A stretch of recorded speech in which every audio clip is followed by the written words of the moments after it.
Welcome to 1 Kings 002. I said that the books of Kings and Chronicles were quite different from the previous books of the Bible, so we need to, to look back before we proceed. In 001, we left at Cain taking on a wife. Stop. Taking on a wife. Cain slew Abel, and Adam and Eve were all that was left. No. They replaced Abel with Seth. Oh, but wait. Eve had other sons and daughters. And likely Cain married one. This was not uncommon, for the family tree had no branches. Likely she was 13 and he was 30. Since Abel is dead, Adam and Eve now has his replacement. Seth.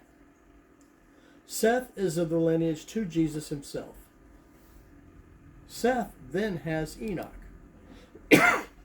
Enoch not only was the first person never to die, but he also wrote a very interesting book that didn't get canonized, so it didn't make it to the Bible. But he also had a city named after him. Here is where a lot of facts in the Bible are forgotten, ignored, bypassed, or whatever you choose to call it. Chapter 6. The sons of God married the daughters of men, and therefore had supernatural children. Supernatural, as in Hercules, and other such Nephilim. They became so catastrophic that God saw that he had to end man's time on earth. God then calls on Noah to save the animals of this world. We will start with the by two theory and increase it.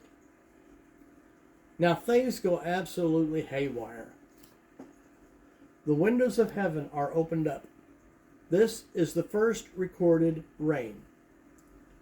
This deluge was so massive that the earth broke up and formed great canyons on the earth and in the water. As proof, you can find fossils of fish and dinosaurs along the walls of several canyons, including the Grand Canyon, where you can find fossils to date. The era before the flood is known as the antediluvian era. Past the flood is the Quaternarian era. This flood was so intense that the land was known before as Pangea, or supercontinent. It separated and became new continents. Noah waited on Ararat for the water to clear, and to test it, he sent out a dove. Once it brought back an olive leaf to show life. The last time he sent it out, only for it not to return. This was when he opened the ark. In chapter 9, they left the ark. Noah had 3 sons. Shem was the first. Ham, which saw issues we will take up in a minute, and Japheth. Shem, Ham, and Japheth had stories, but the only one we will deal with, because of stories and innuendos, is Ham. The curse of Ham was stated in Genesis as seeing his father naked. If you take a closer look at the book, though, you will notice that in Leviticus 17, it speaks as, I guess, a strange way of what that is supposed to mean. This actually makes more sense to me, as Mom is never mentioned, Mom's name. But if you would have been Noah, and knowing my son and my wife having been together like that, as Ham was looking to take over the head of the group. The child being born would be Ham's fourth son, or Canaan. Canaan was cursed to his brothers and a slave to Shem for life. Now we skip ahead to the Tower of Babel. You will notice it says, "We will go down." It is because the theory of the trilogy is explained earlier. They moved as a unit.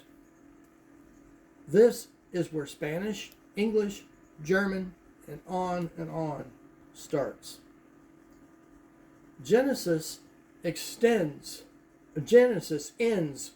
with Joseph dying at 110 years old. This was because God set a limit of 120 of life for anyone. Next, we go to Exodus and a question. Pharaoh's daughter, when she went to take her bath, didn't know Miriam for nothing. Yet Miriam asked if she could get the child a nursemaid. We're talking about Moses. And the princess just says, "Sure," instead of, "Well, who are you?"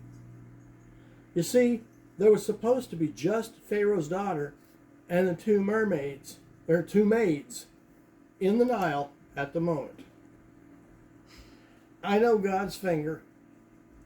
We then jump ahead to what took Moses so long to get the Pharaoh to let his people go. It ain't because the Pharaoh didn't want to. Say, what? It was because just about the time Pharaoh was about to let them go, God would harden Pharaoh's heart yet again. This happened more than once. By the way, the last plague had nothing to do with Moses bringing things on. This was because of God and Pharaoh going head to head. The reason why I posted this picture is to remind everyone, if a child should die before age of accountability, which is generally around 12, this child automatically has a place in heaven and potentially knows no sin, heartache, or pain. I would be smiling too. Next, we will go to Kings 003 to continue this interesting journey.